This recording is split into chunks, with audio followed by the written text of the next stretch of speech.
last year this hip-hop label called Fat Beats, or legendary label. If any of you guys know hip-hop, you know that when Fat Beats Records calls, you pick up the phone call. You know, being hip-hop fans and people who enjoy performing live hip-hop, you know, it was a great opportunity to see what we could do in the studio. It also helped that Adrian, who produced the album, is a huge Public Enemy fan, was very familiar with the repertoire. Been a huge fan of Public Enemy since I was 11 or 12 years old. I really kind of grew up on that music, and it exposed me to so many things that were going on in the world that I wouldn't have learned in school or I wouldn't have learned in my hometown. And musically, that opened my eyes to turn me on to jazz music, soul music, funk music.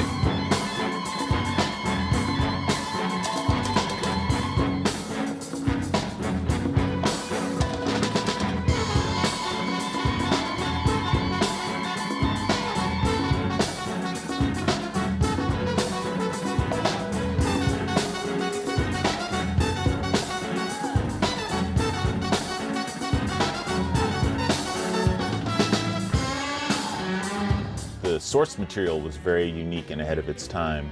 You know, from a technical standpoint, just still so far ahead of its time. I feel like there's nobody right now doing anything close to what they pulled off with those samplers, with that technology. Production on the Public Enemy albums was done in a very kind of what we might call semi-futuristic manner at the time. You know, nowadays, obviously, we have access to computers. It's drag and drop, and you can loop and layer things 1,000 times, but I felt like that was a cop-out and a little bit too easy, and it wouldn't have done the music any justice.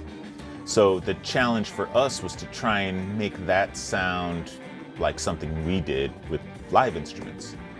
So we'd always have to kind of adapt to what would we do if we played this song. What would almost put ourselves in the seat of like, what if we wrote this song? How would this sound? So there was a lot of freedom here, and it was great to be able to just take those grooves and have a good time with them and make them our own. And in general, it's a very noisy kind of sound, which gave everything this edge. I wouldn't call it aggressiveness, but urgency.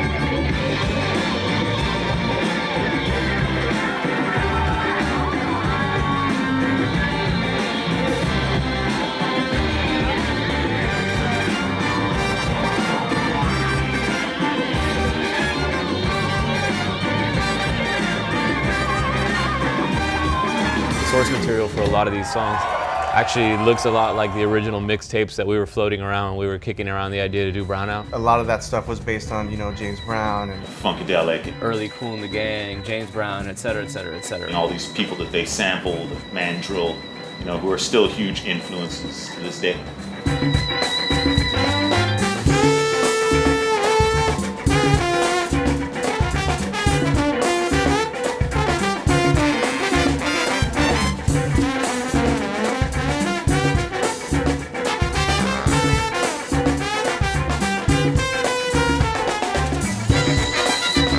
to take the parts that we revealed, if you will, by digging into the original recordings and pulling apart some of the samples and finding like what these songs are actually made out of, and then taking those things and adapting them into a playable format for us and stuff that felt comfortable as a live band.